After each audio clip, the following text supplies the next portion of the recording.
And now let's look into the discount codes for your online store. Here we have created discount code. Inside you can see what kind of settings you have for the discount codes. They can be flat, they can be percentage based, or free shipping that you can apply on orders. In this case we have a percentage discount, and we have a name and the actual code that people can enter and use that to discount their order. So you can also add how many times you want this discount code to be used, so you can have a certain amount of times that it can be applied.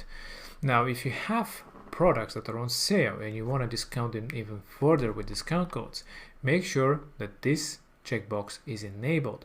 Otherwise, even if you apply this discount code, if your product is on sale, that will not be possible to be discounted. So keep that in mind. You can also apply automatically the discount codes, and here you can add validity and for which member groups, or for products, categories, or orders over a certain amount, this discount can be applied. So whatever type of discounts you want to create, you can do it with this type of settings. So here is the discount that we have here created. Let's see how you can use it in the store. Here is our store. We have our checkout. We can see our cart. So in this case we already have it applied, but yeah, you can see that you have the enter promo code. You can enter it, apply it, and that would be added to your deducted from your overall order. And you can see it here as well, the discount code and how much it costs after the discount altogether. And if you do a purchase this way, let's do a purchase very quickly, you see that now if we refresh this page, we'll see that we have used this code once. This is the usage time that you can you can determine how many times that can be used.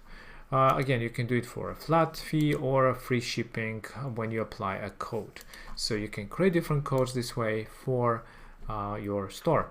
You can of course disable if you don't want to use that code anymore, or temporarily stop it and then enable it once again. So you can create once again as many as you want discount codes or automatic discounts by using this option for automated discount appliance into your orders. So this is how discount codes work, and now let's look into the layouts and styling.